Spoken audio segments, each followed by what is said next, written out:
Chicken nugget.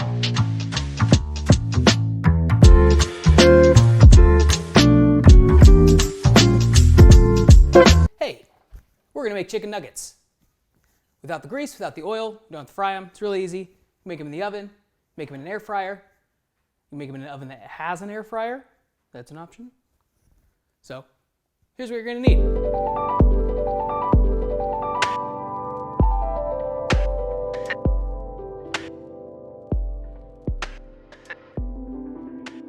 Okay, so the biggest thing you'll want to know about cutting your chicken into pieces that will cook evenly is to try to use the half method. I'm not sure what the actual name is, but that's what I call it. This is like a 7-ounce chicken breast, so you want to make sure you go right down the middle. That should give you 2 even halves. The idea behind this is to basically just go, better get it in half, there you go. The idea behind this is to make sure you get it into half, and then you cut those halves into halves, and then you've got equal fourths. From there you take it down into eighths, and then from there you should be able to get it down into 1-inch cubes. You may run into get your bowl, don't forget that, silly. You may be able to get a couple of them that are a little bigger. Those two were fine, but that's a beefy boy. So you might have to cut that half down into another half. And yeah, you see me kind of push down and flatten them out a little bit, but that should get you down into equal cubes, and then your cook time will be even. Avo, chicken nugs, need some chicky, right? So I'm just doing 1 chicken breast because I found that like 1 chicken breast, this one was like a little less than a pound.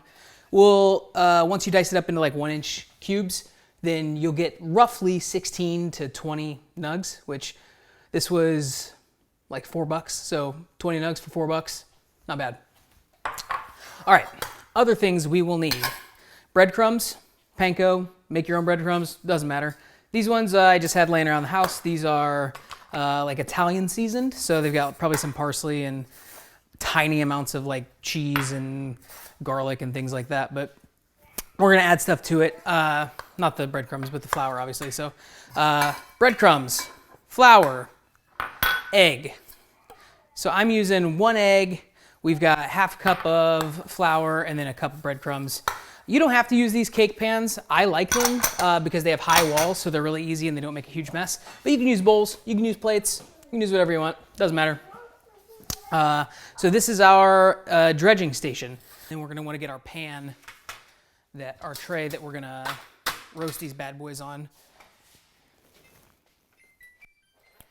Better start that up too. Cool, so to our flour, we are going to kind of season this up a bit because we don't want just bland old flour. So I'm gonna add about 2 tablespoons of salt, maybe a tablespoon and a half of fresh cracked pepper. You can use regular pepper if you want. You don't have to fresh crack it, whatever.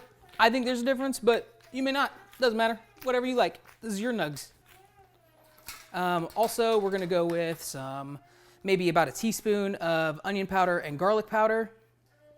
More or less to your taste, if you want to. One cool trick to do is once you get this all seasoned up, if you want to just make like 1 nugget, you can quick cook that off, take a couple minutes, see how your seasoning is. If it needs to adjust, you can adjust. Here's my little thing that I like to do. Old Bay. A lot of people just use it for fish.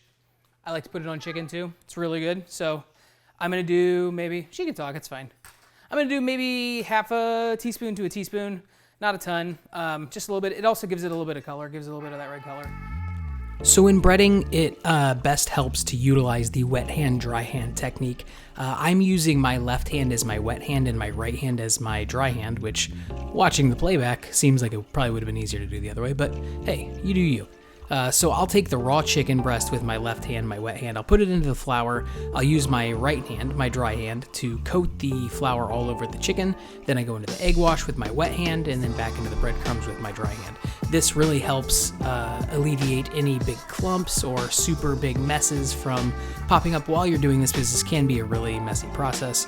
But the 3-step dredge also is really beneficial because it's going to make sure your coating doesn't fall off during the cook or after the cook. You can bite in, you can cut them open, and you're not going to have to worry about all the breading falling off. So if you do this, you should end with a good product.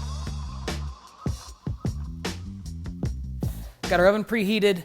Again, I'm doing mine on an air fry setting. If your oven doesn't have that, don't worry. Or if you just have like a countertop air fryer, rock on. It'll go really quick. If you're air frying these, like 9 minutes, 8-9 minutes, or if you have a thermometer until your chicken reads 165, all the way cooked through in the middle. If you've got an oven, I would bake it at like 400, and it's gonna take you 15-20 minutes. Again, if you have a thermometer, temp it, 165, you're done, cut one open, all the way white, juices running clear, you're good to go. 9 minutes later.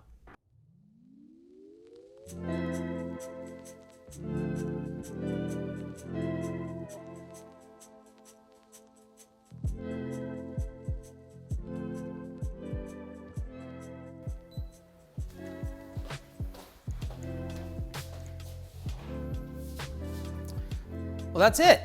Chicken nuggets. You did it. You're a champion. Yeah, next week we'll have another cool vid, and hopefully you'll come back and join us. Subscribe if you haven't. Click the bell, get notified. Don't cry if you're my daughter, but hey, it happens. It's life. You may hear it from a dad in your life, you may not, but I'm a dad, and now that you're here, you're in my life. So I'm proud of you. I love you, and I'll see you guys next week. Who wants some nuggets?